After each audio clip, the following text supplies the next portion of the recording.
Hey there, and welcome to Mental Breakdown, the show that takes a look at the latest news in science, technology, and the world that we currently inhabit. I'm your host, Don McMillan. Let's get to our first video. You know, you always hear the expression 4 out of 5 dentists agree. You know, it's always 4 out of 5 dentists agree, and that may be true in the human world. But what about the animal kingdom? Well, some people have actually done a study. Let's see if 4 out of 5 dentists would agree to this. Like humans, monkeys apparently practice the basics of good dental health. For the first time ever, scientists captured on video a Japanese macaque named Chompe flossing her teeth using her own hair. This behavior shows that teeth cleaning and the invention of associated tools is not unique to humans. Do you see where she got that hair from? I don't think that's a good choice of hairs. There's a lot of better places to get a hair from. By the way, you know what the really odd thing is? My dad used to floss the same way. And you know, I have to say, it is pretty amazing. Chompe is an amazing ape. I mean, not only does she floss, she also blogs, she's on Facebook, and she watches Jersey Shore. Let's get to our next video. You know, they always say, hey, that's not rocket science, that's not rocket science. But you know what? Some things aren't rocket science, and I think this is a good example of something that isn't.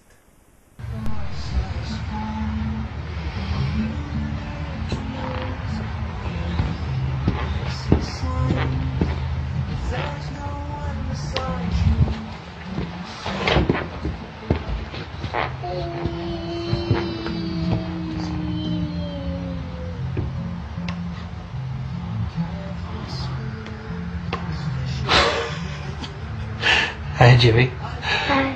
What are you doing? Huh? I'm getting my tooth out. And how are you going to do that? Doing the rocket. You're going to fire a rocket off? Yeah. And the rocket's tied to your tooth? Yeah. Alright. You ready for this? Yeah. Okay.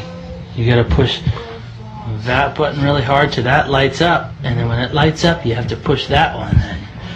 Okay, you ready? Go.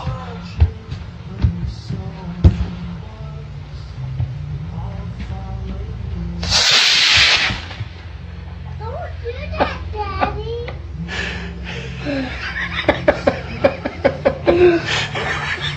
Daddy, don't do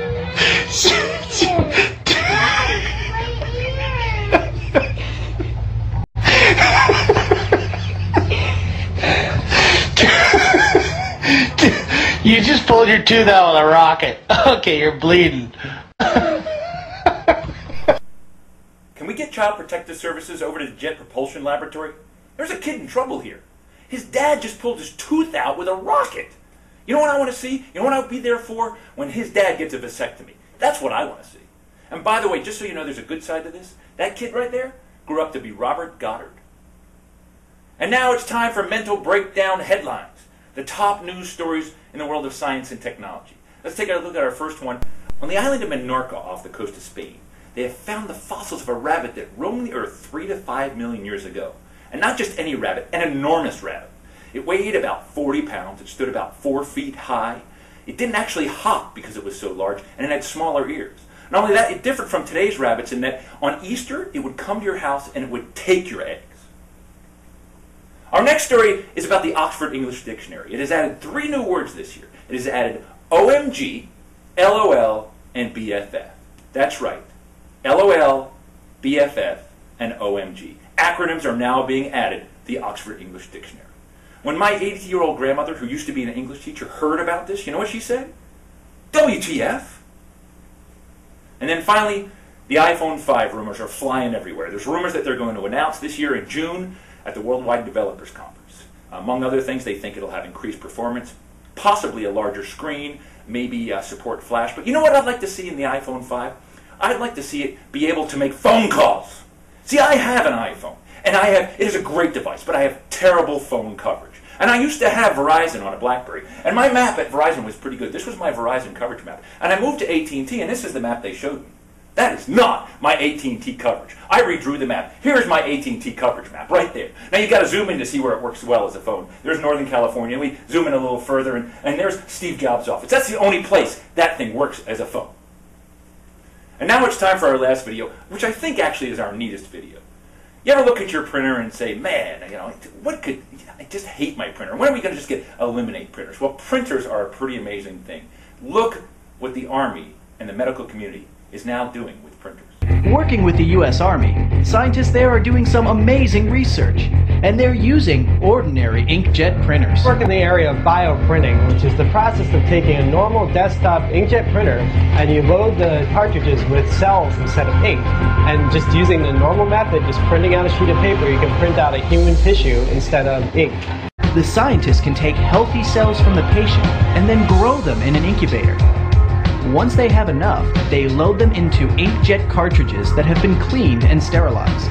A camera scans the patient's burn and uses a laser to create a 3D map of the wound.